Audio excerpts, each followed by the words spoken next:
मेरी पत्नी का स्वभाव हमेशा से बहुत ठंडा और रूखा था। हमारी शादी के 50 सालों में उसने मुझे एक बार भी यह नहीं बताया कि वह मुझसे प्यार करती है। जिस दिन 70 साल की उम्र में मेरा शांति से निधन हुआ, मैंने आखिरी बार जबरदस्ती मुस्कुराते हुए उससे पूछा, हमारे 50 सालों के साथ में क्या तुमने कभी एक दिन के लिए भी मुझसे प्यार किया? जब वह हिचकिचाई तो मुझे अपना जवाब पहले ही मिल चुका था। मैंने उन बच्चों की ओर देखा जिन्हें ख्लोए और मैं इस दुनिया में लाए थे, और फिर मैंने उससे अपने आखिरी शब्द कहे, अगर मुझे यह सब फिर से करने का मौका मिले तो मैं तुम्हें प्यार करना नहीं चुनूंगा। इसके साथ ही मैंने अपनी आंखें बंद कर लीं और इस दुनिया से विदा ले ली। जब मैं दोबारा जागा तो मैंने पाया कि मेरा पुनर्जन्म मेरे हाई स्कूल के दिनों में हुआ था। इस बार मैंने तय किया कि मैं ख्लोए हेस के साथ फिर कभी नहीं जुड़ूंगा। लेकिन एसएटी कॉलेज प्रवेश परीक्षा से 3 महीने पहले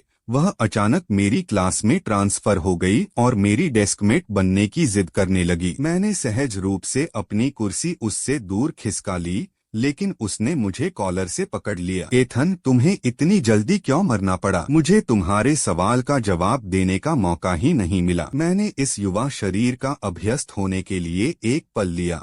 चारों ओर छात्रों को देखा जो ध्यान से टीचर की बात सुन रहे थे। यह कोई सपना नहीं था। शायद मेरी आखिरी तीव्र इच्छा सच हो गई थी और मेरा सच में पुनर्जन्म हो गया था। चूंकि भगवान ने मुझे यह मौका दिया था, मैं इस जन्म में ख्लोए हेस के साथ नहीं उलझूंगा। मेरे पिछले जन्म में हेस परिवार की कंपनी कुछ मुसीबत में पड़ गई थी, इसलिए उन्होंने साझेदारी सुरक्षित करने के लिए मेरे परिवार मिलर्स के साथ एक रणनीतिक विवाह का प्रस्ताव रखा था। ख्लोए हेस नॉर्थवुड हाई की जानी मानी जीनियस और एक टॉप छात्रा थी, जो बाद में विश्व प्रसिद्ध वायलिन वादक बनी, और मैं खिड़की के पास पिछली पंक्ति में बैठने वाला एक कामचोर लड़का था जिसे बमुश्किल एक स्टेट कॉलेज में दाखिला मिला था। ग्रेजुएशन के बाद मैंने अपने पिता से बागडोर संभालने से पहले पारिवारिक व्यवसाय के गुर सीखने की अपने परिवार की योजना का पालन किया। चूंकि ख्लोए सुंदर और समझदार थी, मेरे पिता ने खुशी खुशी इस शादी के लिए हाँ कर दी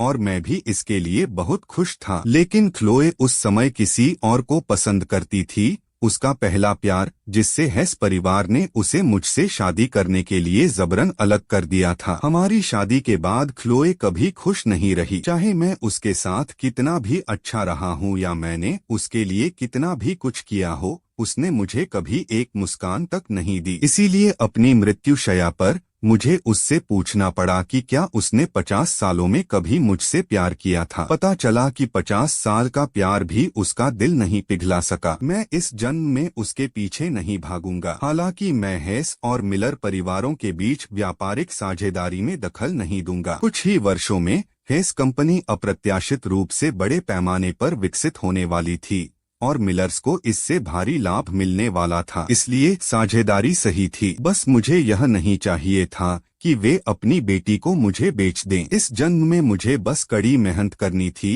अपने पिछले शैक्षणिक पछतावे की भरपाई करनी थी और 50 वर्षों में मेरे द्वारा अर्जित ज्ञान का उपयोग अपने पिता के हमारे कंपनी के उत्पादों को अंतर्राष्ट्रीय स्तर पर ले जाने के सपने को पूरा करने के लिए करना था। इसलिए एसएटी की परीक्षा से पहले के समय में मैंने पागलों की तरह पढ़ाई की। मेरे सहपाठी मुझे एक बिल्कुल अलग इंसान के रूप में देखकर हैरान थे। ईथन, तुम अब क्लास के बाद बास्केटबॉल नहीं खेलते हो, तुम स्कूल के बाद वैलोरेंट भी नहीं खेलते, क्या तुम पर किसी भूत का साया है या क्या? मैंने जवाब दिया, मैं 50 साल भविष्य से टाइम ट्रेवल करके वापस आया हूँ। मुझे अपने पिछले जन्म में एक टॉप टियर विश्वविद्यालय में प्रवेश न मिल पाने का पछतावा है, इसलिए मैं इसे ठीक करने यहाँ आया हूँ। मेरी डेस्कमेट ने, जाहिर है, सोचा कि मैं पागल हूँ। क्लास में पीछे बैठने वाला कामचोर एक टॉप टियर यूनिवर्सिटी में जाना चाहता है। यह तो बस एक ख्याली पुलाव था। आधे महीने बाद मेरे पिता ने फोन किया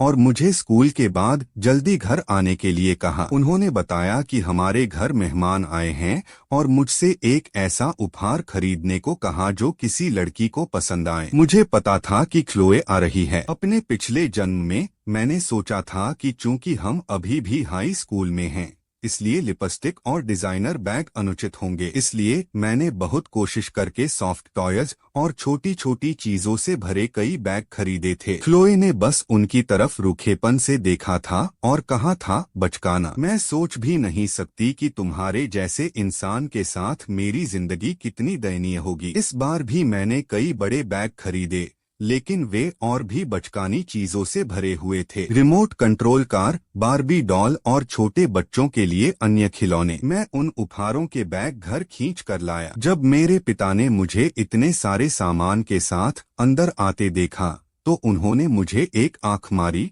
और फिर हैरान होने का नाटक किया। बेटा, क्लोए से पहली बार मिल रहे हो और तुम उसके लिए इतने सारे तोहफे लाए हो। तुम मेरे लिए कभी इतने विचारशील क्यों नहीं रहे? मैंने उन्हें नजरअंदाज किया, बैग लेकर लिविंग रूम में गया और बिना किसी शिष्टाचार के खिलौनों को फर्श पर पटक दिया। मैंने तो एक रिमोट कंट्रोल कार का हिस्सा भी तोड़ दिया। मैंने अपने हाथ झाड़े और दूर खड़ी क्लोए से कहा, ये लो, मेरे पिता ने मुझे तुम्हारे लिए उपहार लाने को कहा था। मैं जल्दी में था, इसलिए मैंने इन्हें सड़क किनारे एक ठेले वाले से ले लिया। अगर मैं किसी डिपार्टमेंटल स्टोर में जाता तो क्वालिटी थोड़ी बेहतर होती। फर्श को 3 साल के बच्चे के खिलौनों से भरा देखकर मेरे पिता इतने क्रोधित हुए कि उन्होंने मुझे मारने के लिए एक छड़ी उठा ली। लेकिन मैं डरा नहीं। मैं अपने पिछले जन्म में 70 साल का एक बूढ़ा आदमी था और मेरे पिता अभी बमुश्किल 40 साल के थे। तकनीकी रूप से मैं उनसे बड़ा था। मैं सोफे पर बैठ गया, अपने पैर क्रॉस किए और उसी लहजे का इस्तेमाल किया जिससे मैं अपने पिछले जन्म में अपने पोते को डांटता था। तुम्हारे जैसा एक बड़ा आदमी इतनी बचकानी हरकतें कर रहा है, तुम्हें क्या हो गया है? मेरे पिता के साथ साथ क्लोए और उसके माता पिता सभी मुझे स्तब्ध होकर घूरने लगे। एक पल के बाद मेरे पिता अजीब तरह से हंसे। खैर, आप देखिए, मेरा बेटा और मैं बहुत करीब हैं। जब हम अकेले होते हैं तो हम जो कहते हैं उस पर ध्यान नहीं देते, इसलिए वह आपको अजनबी नहीं समझ रहा होगा। क्लोए के माता पिता यह सुनकर मुस्कुराने लगे, लेकिन क्लोए का चेहरा सपाट ही रहा। क्या वह सच में सोचती थी कि मैं इस जन्म में उसके परिवार का हिस्सा बनने के लिए तैयार हो जाऊंगा? मेरा इरादा ऐसे व्यक्ति पर अगले 50 साल बर्बाद करने का नहीं था जो मुझसे प्यार नहीं करता था। मैं उसके पास गया और रूखेपन से बोला, चूंकि तुम्हें ये उपहार पसंद नहीं है तो मैं इन्हें वापस ले लूंगा और खुद इनके साथ खेलूंगा। जैसे ही मैंने उन्हें इकट्ठा करना शुरू किया, उसने मेरे हाथों से एक बार्बी डॉल छीन ली और पहली बार वह एक ऐसी मुस्कान के साथ मुस्कुराई जो मैंने पहले कभी नहीं देखी थी। मुझे यह बहुत पसंद है। मैं पूरी तरह से स्तब्ध था। वह मुझ पर मुस्कुराई। यह कैसे संभव था? उसे जानने के 50 सालों में यह पहली बार था जब वह मुझ पर मुस्कुराई थी। क्या वह क्लोए नहीं थी, या किसी और ने उसके शरीर पर कब्जा कर लिया था, या शायद, बस शायद, बार्बी डॉल ने वास्तव में उसका दिल जीत लिया था? मुझे यह सब समझने की कोई परवाह नहीं थी। उसका जो भी मामला हो, मैं इस जन्म में उसके साथ नहीं जुड़ूंगा। माफ करना, वह बार्बी मेरे लिए है, बाकी सब तुम्हारे हैं। मुझे लगा कि इससे क्लोए गुस्सा हो जाएगी और कोई तमाशा होगा जिससे हमारा जुड़ाव हमेशा के लिए खत्म हो जाएगा, लेकिन वह बस चेहरे पर हल्की मुस्कान लिए उन खिलौनों को पकड़े रही। मेरे पिछले जन्म में मैंने उसके लिए लाखों डॉलर के गहने और बैग खरीदे थे और उसने मुझसे एक शब्द नहीं कहा था। क्या बच्चों के खिलौने उसका गुप्त शौक थे? मुझे वह पूरी तरह से समझ से बाहर लगी। डिनर के दौरान मेरे पिता और उसके माता पिता हमें एक साथ लाने की कोशिश करते रहे, लेकिन मैं उदासीन रहा। क्लोए ने भी कुछ नहीं कहा, लेकिन मुझे पता था कि वह आंतरिक रूप से इसका विरोध कर रही थी, क्योंकि उसका एक पहला प्यार था जिसके साथ वह बड़ी हुई थी, एक लड़का जो उससे 1 साल छोटा था। मैंने अपने पिछले जन्म में सुना था कि क्लोए ने ग्रेजुएशन के बाद उसे अपनी भावनाओं को बताने की योजना बनाई थी, लेकिन मेरे आने से वे अलग हो गए। इसलिए इस जन्म में मैं उन्हें एक साथ रहने दूंगा। मैं बस क्लोए हेस से और कोई वास्ता नहीं रखना चाहता था। देर रात जब उसका परिवार जाने के लिए तैयार हुआ तब तक मैंने उससे एक भी शब्द नहीं कहा था। मेरे पिता मुझे उन्हें विदा करने के लिए दरवाजे तक खींच कर ले गए और क्लोए ने अचानक कहा कि वह अपना बैकपैक सोफे पर भूल गई है। मेरे पिता ने मुझे उसके लिए इसे लाने को कहा। बेमन से मैंने उसका बैकपैक उठाया और उसे दे दिया। शांत आवाज में उसने कहा, धन्यवाद। उसका मुझे धन्यवाद कहना यह 2 जन्मों में सुना गया मेरा सबसे बड़ा मजाक था। मैंने अपना चेहरा भावहीन रखा, उसे नजरअंदाज किया और वापस अपने कमरे की ओर मुड़ गया। मेरे पीछे मैंने अपने पिता को घबराहट में सफाई देते हुए सुना। वह हाल ही में खराब मूड में है। वह आमतौर पर ऐसा नहीं है। कृपया इसे हमारे परिवारों के बीच शादी की व्यवस्था को प्रभावित न करने दें। अगले दिन मैं हमेशा की तरह स्कूल गया। क्लास के बीच में हमारे होम रूम टीचर ने घोषणा की कि हमारे पास एक नई छात्रा आई है। जब वह छात्रा अंदर आई तो मैं अवाक रह गया। वह क्लोए हेस थी। टीचर ने एक संक्षिप्त परिचय दिया और क्लोए को आगे की पंक्ति में बैठने के लिए कहा। क्लोए के पिछले स्कूल नॉर्थवुड हाई में उसके ग्रेड अव्वल दर्जे के थे, इसलिए टीचर उसे क्लास प्रेसिडेंट के बगल में बैठाना चाहते थे। लेकिन सभी को हैरान करते हुए क्लोए ने अपना सिर हिलाया, सीधे मेरी ओर चली आई और विनम्रता से अपना हाथ आगे बढ़ाया। हम फिर से मिल रहे हैं। क्या मैं तुम्हारे बगल में बैठ सकती हूँ? मैं एक पल के लिए जम सा गया। क्या वह मुझसे बात कर रही थी? इससे पहले कि मैं कुछ समझ पाता, क्लोए ने फिर पूछा, ईथन, क्या मैं यहाँ बैठ सकती हूँ? टीचर जल्दी से पास आए और बोले, ईथन क्लास में सबसे निचले पायदान पर है, तुम्हें उसके साथ नहीं बैठना चाहिए। जाओ क्लास प्रेसिडेंट के साथ बैठो। वह पूरे स्कूल में पहले स्थान पर है। तुम दोनों एक साथ पढ़ाई कर सकते हो और एक दूसरे की मदद कर सकते हो। मुझे बुरा नहीं लगा। यह सच था। हाई स्कूल में मैं कोई बुरा बच्चा नहीं था, लेकिन मैं बास्केटबॉल खेलने के लिए क्लास जरूर बंक करता था। क्लोए ने मुस्कुराते हुए टीचर का प्रस्ताव ठुकरा दिया। आपके इस अच्छे प्रस्ताव के लिए धन्यवाद टीचर, लेकिन मैं ईथन के साथ ही बैठूंगी। मैं उसे जानती हूँ। टीचर ने भ्रिकुटी सिकोड़ी और फिर मुझे घूर कर देखा। तुम उसकी पढ़ाई को प्रभावित करने की हिम्मत मत करना। क्लोए के ग्रेड स्कूल टॉपर बनने के लिए काफी अच्छे हैं। मेरे पिछले जन्म में क्लोए टॉपर नहीं थी,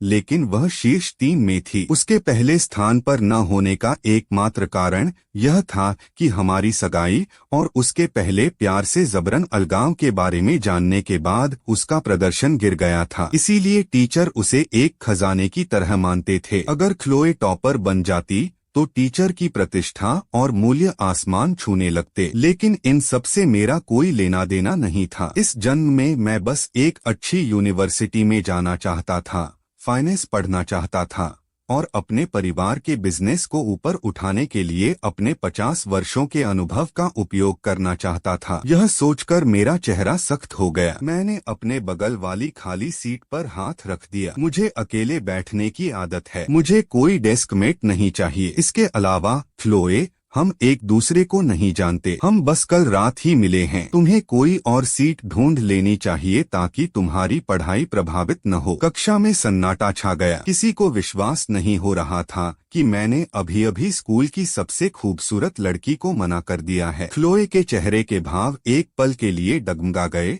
लेकिन वह जल्दी ही उस घमंडी अधिकारपूर्ण रूप में वापस आ गई जिसे मैं बहुत अच्छी तरह से जानता था। उसने अपना बैकपैक डेस्क पर पटका, मेरा हाथ दूर धकेला और बैठ गई। इस सीट पर तुम्हारा नाम नहीं लिखा है। मैं वहीं बैठूंगी जहां मैं चाहूंगी। मैंने उस भाव को 50 सालों तक झेला था और इसे अभी देखकर मेरे पेट में मरोड़ उठने लगी। मुझे नहीं पता कि मैंने अपने पिछले जन्म में इसे इतने लंबे समय तक कैसे बर्दाश्त किया। मैंने अपनी किताब डेस्क पर पटक दी, जिससे वह उछल पड़ी। ठीक है, जहां चाहो बैठो, तुम्हें रोकना मेरा काम नहीं है। इसके साथ मैंने अपना बैग पैक किया, अपना सामान उठाया और कूड़ेदान के पास वाली खाली सीट पर चला गया। यह कमरे का एक बदबूदार कोना था और डेस्क का इस्तेमाल सिर्फ कबाड़ रखने के लिए किया जाता था। मैंने कबाड़ को एक तरफ धकेला, अपना बैकपैक नीचे रखा, फर्श से एक बास्केटबॉल उठाया और पीछे बैठे अपने कुछ दोस्तों को इशारा किया। वे तुरंत मेरा इशारा समझ गए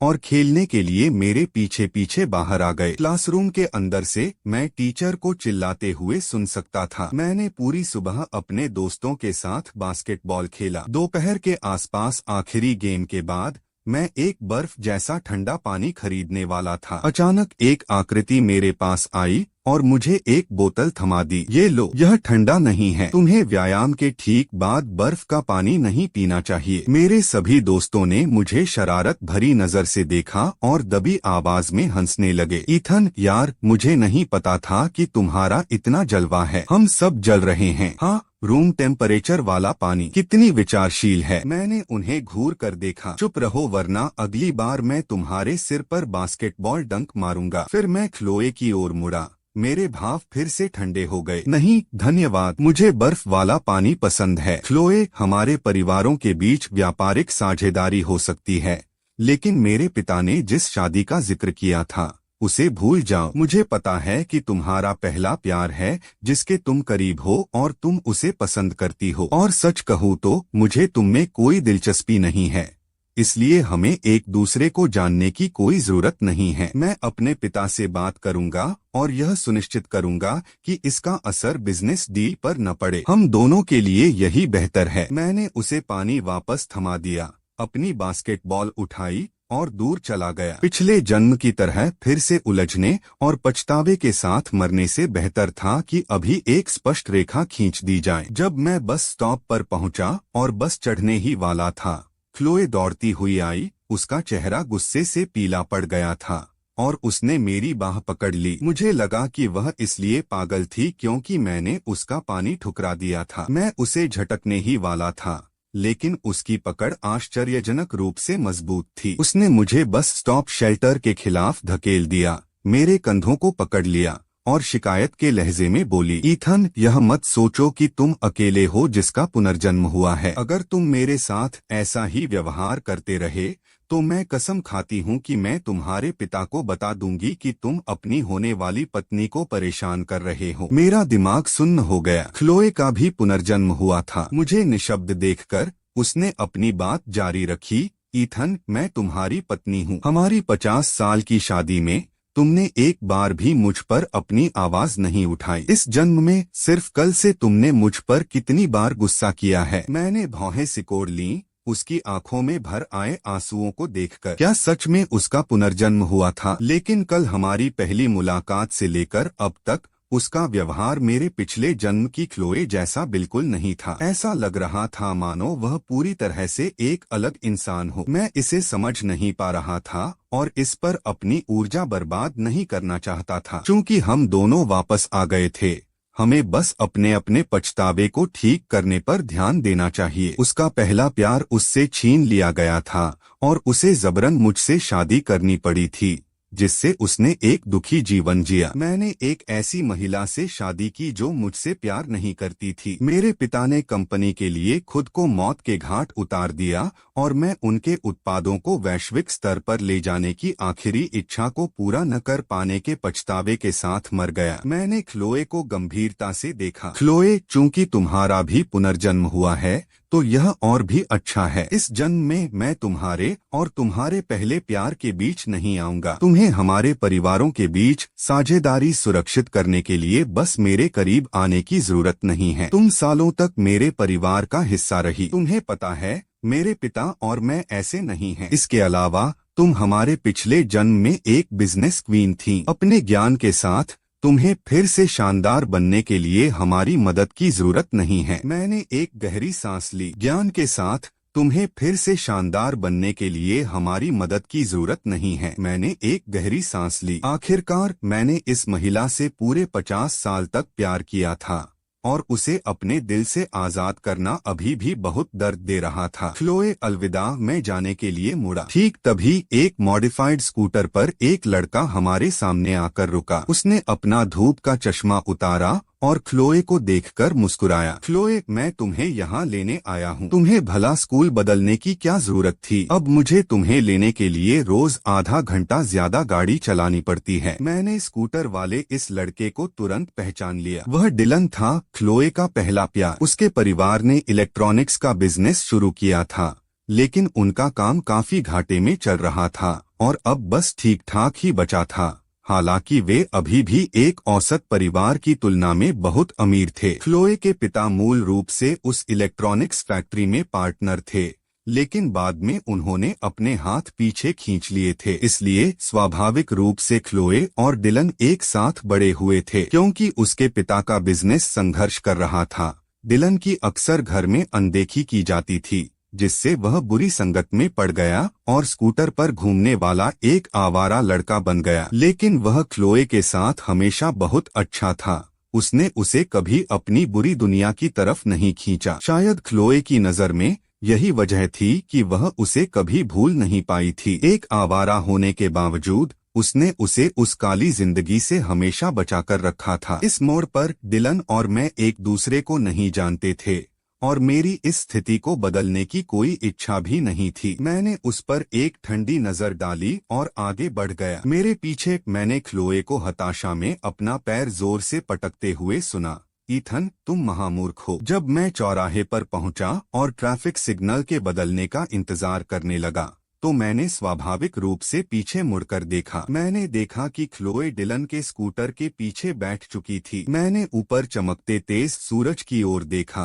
उसकी चुभन मेरी आंखों में इतनी गहरी लगी कि मेरे आंसू निकल आए। समय के साथ प्यार बढ़ने की बातें धरी की धरी रह गईं। जीवन भर के साथ के वादे खोखले साबित हुए। मैंने 50 सालों तक उसे अपने पूरे दिल से चाहा था, लेकिन पुनर्जन्म के बाद उन 50 सालों के प्यार का मोल बचपन के एक क्रश से भी कम निकला। मैं घर चला गया और स्कूल से कुछ दिनों की छुट्टी ले ली, क्योंकि मैं उसका चेहरा नहीं देखना चाहता था। मेरे पिता इस बात पर बहुत नाराज थे, लेकिन वे मुझसे जीत नहीं सके। मेरी माँ का बचपन में ही निधन हो गया था, इसलिए वे अपने इकलौते बेटे को हमेशा बहुत लाड़ प्यार देते थे। कुछ दिनों के आराम के बाद मैंने अपने पिता से साफ कह दिया कि मैं स्कूल ट्रांसफर चाहता हूँ। मेरे पिता ने मुझे बड़े सदमे में घूर कर देखा।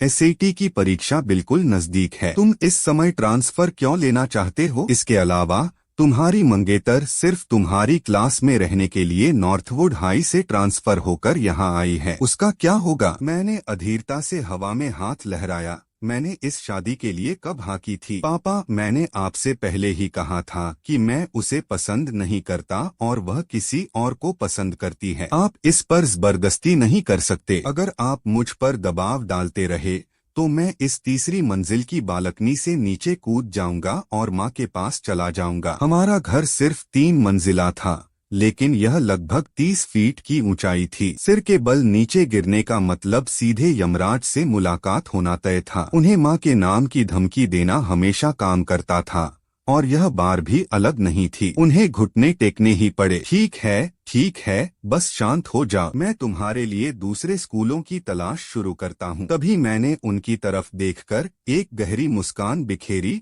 अब हुई ना मेरे अच्छे पापा वाली बात। चिंता मत करो, एक बार जब मैं ट्रांसफर ले लूंगा तो मैं एक टॉप टियर यूनिवर्सिटी में दाखिला लूंगा, फाइनेंस की पढ़ाई करूंगा और बिजनेस को आगे बढ़ाने में आपकी मदद करने के लिए वापस आऊंगा। माँ की आत्मा हमें ऊपर से देखेगी और आशीर्वाद देगी। मेरे पिता यह सुनकर इतने भावुक हो गए कि उन्होंने मुझे गले लगा लिया और काफी देर तक रोते रहे। अगले ही दिन मेरे पिता ने मुझे धोखा दे दिया। क्लोए अचानक हमारे घर आ धमकी। जब मैं अपने कमरे में गहरी नींद में सो रहा था, उसने मेरे बेडरूम का दरवाजा झटके से खोल दिया। मैंने अपनी नींद से भरी आंखों को खोला और देखा कि वह बड़ी महारत से खिड़की की तरफ बढ़ी और पर्दों को खींचकर खोल दिया। अचानक आई सूरज की तेज रोशनी से मेरी आंखें चौंधिया गईं। मैंने गुस्से में कहा, क्लोए, क्या तुम पागल हो? यह मेरा घर है, तुम मेरे कमरे में इस तरह बिना पूछे कैसे घुस सकती हो? वह हमारे पिछले जन्म वाले उसी रौबदार और हक जताने वाले लहजे में बोली, तुम्हारा घर, तुम्हारा कमरा? मैं यहाँ 50 सालों तक रही हूँ, यह मेरा भी घर है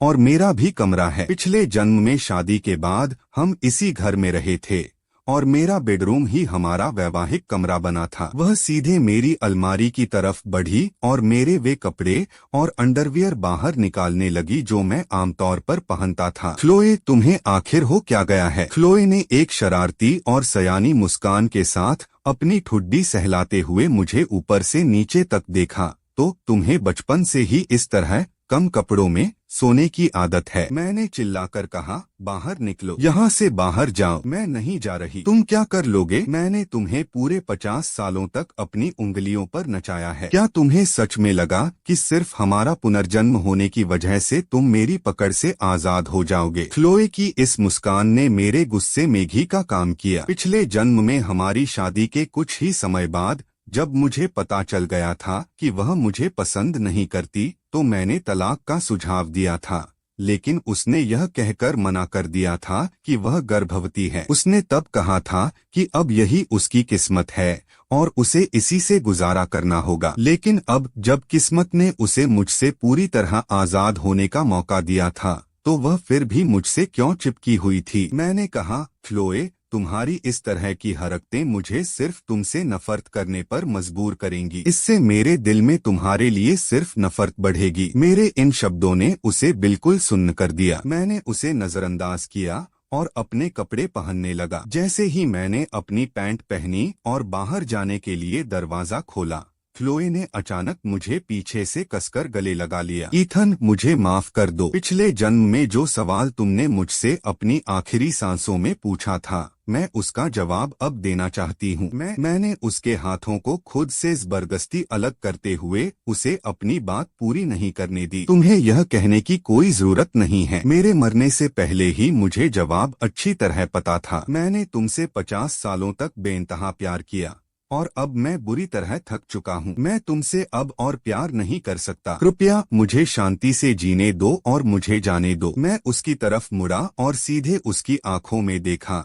इस जन्म में क्या हम बस सबसे जाने पहचाने अजनबी बनकर नहीं रह सकते? हम अभी बहुत छोटे हैं, सिर्फ 18 साल के। हमारे सामने एक लंबी जिंदगी पड़ी है। आखिरकार तुम मेरे बारे में भूल जाओगी, उस आदमी के बारे में जिससे तुमने कभी प्यार नहीं किया। पिछले जन्म में तुम्हारे कुछ पछतावे थे और मेरे भी थे। चलो इस नई जिंदगी का इस्तेमाल उन पछतावों को अलग अलग ठीक करने के लिए करते हैं। क्या हम ऐसा कर सकते हैं? क्लोए के चेहरे से आंसू लगातार बह रहे थे और उसने पागलों की तरह अपना सिर हिलाते हुए मना किया, नहीं, तुम मेरे पति हो। 50 साल साथ रहने के बाद क्या तुम सचमुच यह सब इतनी आसानी से फेंक सकते हो? मैंने कड़वाहट के साथ एक घूंट निगला। यह कहना झूठ होगा कि मुझे कुछ महसूस नहीं हो रहा था, लेकिन मैं उन्हीं पुरानी दर्दनाक गलतियों को दोबारा नहीं दोहराना चाहता था। मैं तुम्हें आजाद कर सकता हूँ, क्लोए। क्लोए ने अपने आंसू पोंछे। अब उसकी आंखें एक अजीब से दृढ़ संकल्प से भर गई थीं। मुझे पता है कि तुम मुझ पर विश्वास नहीं कर रहे हो। पिछले जन्म में तुम मेरे लिए 50 सालों तक अच्छे बने रहे। इस जन्म में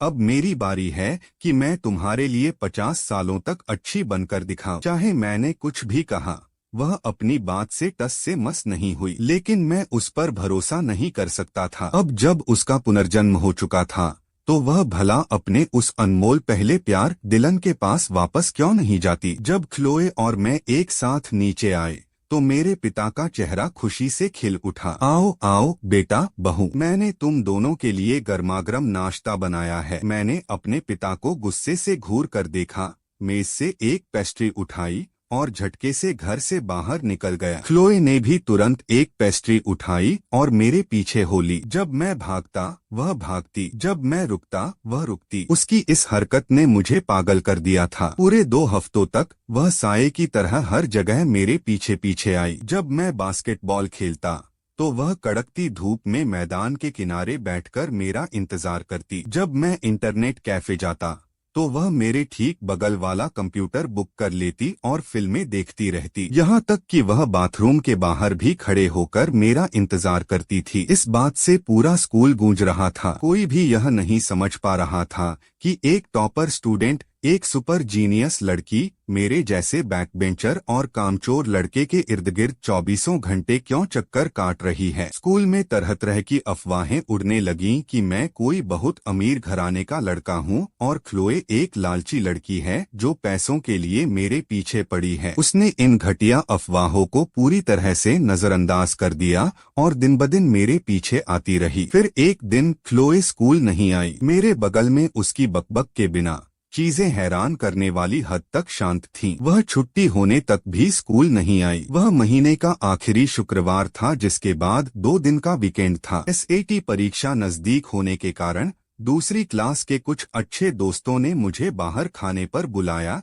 यह कहते हुए कि कॉलेज जाने के बाद हमें ऐसे साथ बैठने के मौके नहीं मिलेंगे। चूंकि क्लोए आसपास नहीं थी, मैंने खुशी खुशी उनका निमंत्रण स्वीकार कर लिया। हम छात्रों के एक पसंदीदा और सस्ते रेस्तरां में गए, जहां बड़ी मात्रा में खाना मिलता था। जब तक हमारा खाना और बातें खत्म हुई, तब तक रात के 10 बज चुके थे और हमारा ग्रुप फुटपाथ पर खड़ा होकर टैक्सी रोकने की कोशिश कर रहा था। अचानक मेरे एक दोस्त ने मेरे कंधे को थपथपाया और सामने एक होटल के प्रवेश द्वार की ओर इशारा किया। ईथन, जरा वहां देखो, क्या वह तुम्हारी वही देवी क्लोए नहीं है जो पिछले 2 हफ्तों से पागलों की तरह तुम्हारे पीछे पड़ी है? मैंने उसकी नजर का पीछा किया और जो देखा उसने मेरे होश उड़ा दिए। क्लोए और डिलन हंसते और आपस में बातें करते हुए उस होटल से बाहर निकल रहे थे। ठीक उसी पल क्लोए की नजर मुझ पर पड़ी। उसका चेहरा डर से जमसा गया और वह तुरंत मेरी तरफ दौड़ने लगी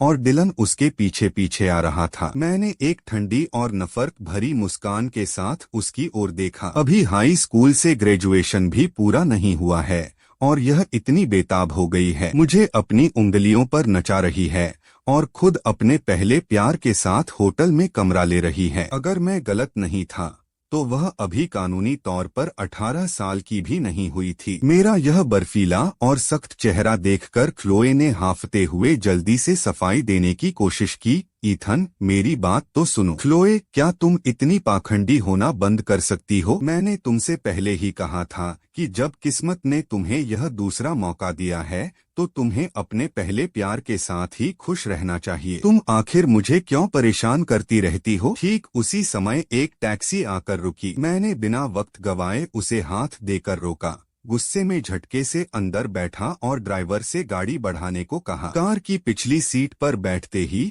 खुद को रोकने की लाख कोशिशों के बावजूद मेरी आंखों से आंसू बहने लगे। जब मैं घर पहुंचा तो मुझे इस हालत में देखकर मेरे पिता ने हैरान होकर पूछा, क्लोए तुम्हारे साथ वापस क्यों नहीं आई? मैंने एक लंबी और भारी सांस ली और अपने पिता से कहा, पापा, मुझे कुछ समय के लिए इस शहर से कहीं दूर जाने की जरूरत है। मैं सीधे एसएटी परीक्षा के दिन ही वापस आऊंगा। मेरा लहजा और चेहरा इतना गंभीर था कि मेरे पिता ने आगे कोई बहस नहीं की। मैंने तुरंत तटीय इलाके के लिए फ्लाइट का टिकट खरीदा। मेरे पिता ने मुझे बचपन में बताया था कि मेरी माँ की मरने से पहले एकमात्र इच्छा आखिरी बार समुद्र को अपनी आंखों से देखने की थी, जो अधूरी रह गई थी। मैंने अपनी माँ के अस्थि कलश को सलीके से अपने बैग में रखा और मियामी के लिए रात की फ्लाइट पकड़ ली। अपनी माँ के अस्थि कलश को अपनी बाहों में लिए हुए मैंने कई तटीय शहरों की यात्रा की। आखिरकार मैं उस शहर पहुंचा जिसके लिए वह हमेशा तरसती थी, न्यूयॉर्क सिटी। मेरी माँ मूल रूप से यहीं की रहने वाली थी,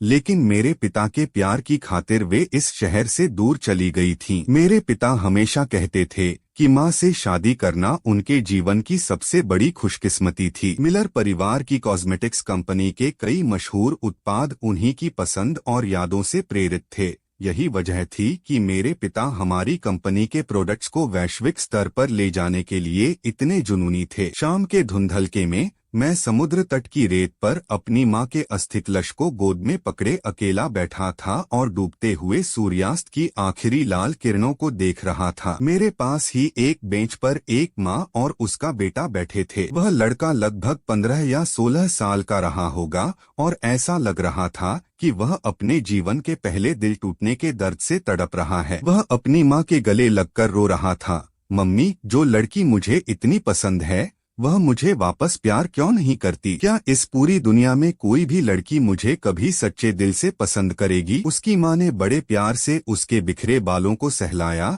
और मुस्कुराते हुए कहा, मूर्ख बच्चे, जब मैं तुमसे पहली बार मिली थी तब मैं भी अपने 20 के दशक में एक अल्हड़ लड़की ही थी। यह बात मेरे कानों में पड़ते ही मेरा दिल अंदर तक कांप उठा और मेरे चेहरे से आंसुओं की धारा बहने लगी। अगर मेरी माँ को आज यह पता चलता कि उनके बेटे ने 50 सालों तक एक ऐसी महिला से प्यार करने में अपनी पूरी जिंदगी गुजार दी और तड़पता रहा, जिसने बदले में उसे कभी एक पल का प्यार नहीं दिया, तो उनका दिल पूरी तरह टूट जाता। मैं अब अपनी इस घुटन को और नहीं दबा सका और समंदर की लहरों के सामने फूट फूट कर रोने लगा। माँ, मैंने उन 50 सालों में आखिर क्या गलत किया था? क्या उसका दिल सचमुच सिर्फ पत्थर का बना था? क्या मैं सचमुच कोई ऐसा बदनसीब इंसान हूँ जो किसी के प्यार के लायक ही नहीं है? माँ, मुझे आपकी बहुत याद आ रही है। मैंने उनके अस्थिकलश को अपनी छाती से और कसकर चिपका लिया और मेरे गर्म आंसू उस कलश पर गिरने लगे। तभी अचानक मैंने अपने ठीक बगल में किसी और के सिसकने की आवाज सुनी। फिर एक बेहद परिचित कोमल हाथ मेरी गोद में रखे माँ के अस्थिकलश पर आकर टिक गया। माँ, आप बिल्कुल चिंता मत करो। इस जन्म में मैं ईथन का बहुत अच्छे से ख्याल रखूंगी। मैं आपके सामने इस बात की कसम खाती हूँ। मैं पूरी तरह से स्तब्ध रह गया। मैंने चौंक कर अपनी गीली आंखें घुमाई तो देखा कि वहाँ कोई और नहीं बल्कि क्लोए खड़ी थी। उसके दोनों हाथ मेरी माँ के अस्थिकलश पर टिके थे और वह खुद फूट फूट कर रो रही थी। मैंने स्वाभाविक रूप से वहाँ से खड़े होकर दूर भागने की कोशिश की, लेकिन उसने तुरंत आगे बढ़कर अपनी बाहें मेरे गले में डाल दी और रोते हुए भीख मांगने लगी। ईथन, भगवान के लिए कृपया मुझे बस एक आखिरी मौका दो। बस मुझे अपनी बात समझाने दो। जब मैं अपनी बात पूरी कर लूं, उसके बाद भी अगर तुम मुझे छोड़कर जाना चाहोगे, तो मैं खुदा की कसम खाती हूँ कि मैं अपनी पूरी जिंदगी में तुम्हें कभी अपनी शक्ल नहीं दिखाऊंगी और कभी परेशान नहीं करूंगी। मैं कुछ नहीं बोला, बस चुपचाप अपनी माँ के अस्थिकलश को थामे रहा और दूर क्षितिज में डूबते हुए सूरज को देखता रहा। उसने जल्दी से अपने आंसू पोंछे। उसकी आंखें रोने के कारण बिल्कुल लाल हो चुकी थीं। उसने मेरी तरफ देखा और भारी आवाज में कहा, ईथन, मैं जानती हूँ कि तुम हमेशा से क्या सोचते आए हो। तुम्हें लगता है कि मैं पिछले जन्म में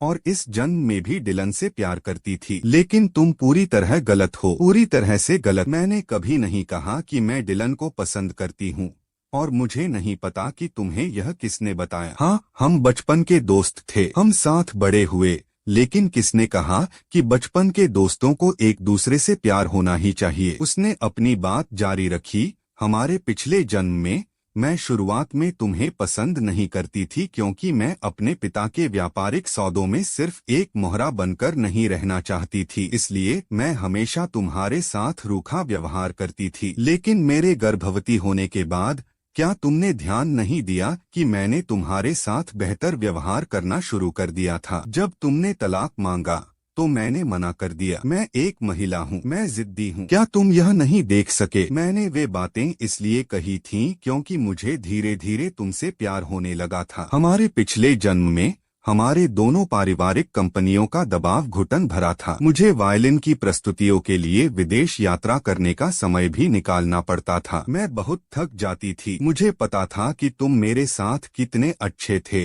लेकिन मैं हर समय इतनी थकी हुई होती थी कि घर आने पर मैं बस आराम करना चाहती थी। और सच कहूँ तो मुझे कभी भी उन डिजाइनर बैग और गहनों की परवाह नहीं थी। क्या तुमने कभी ध्यान नहीं दिया कि जो अंगूठी और ब्रेसलेट मैं हमेशा पहनती थी, वे वही थे जो तुमने हमारी पहली शॉपिंग ट्रिप पर एक सड़क किनारे वाले विक्रेता से मेरे लिए खरीदे थे? उसकी बातों ने मुझे पुरानी यादों में धकेल दिया। मुझे याद आया, हमारी दौलत के बावजूद उसने कभी भी मेरे द्वारा खरीदे गए महंगे गहने नहीं पहने थे। वह हमेशा उसी सस्ते सेट को चुनती थी जो मैंने उसे उस सड़क किनारे की दुकान से लेकर दिया था। मेरी प्रतिक्रिया देखकर उसने आगे कहा, दशकों तक साथ रहने पर तो एक बर्फ का पहाड़ भी पिघल जाता है, खासकर तब जब तुम मेरे साथ इतने अच्छे थे। तुम्हारे मरने से पहले जब तुमने मुझसे पूछा कि क्या मैंने कभी तुमसे प्यार किया था, तो मैं हिचकिचाई थी, लेकिन वह हिचकिचाहट इसलिए नहीं थी कि मैं तुमसे प्यार नहीं करती थी। मैं बस अपनी भावनाओं को व्यक्त करने में कभी अच्छी नहीं रही। मैं हमेशा से जिद्दी रही हूँ, बुढ़ापे में भी। मैं सही शब्द खोजने की कोशिश कर रही थी,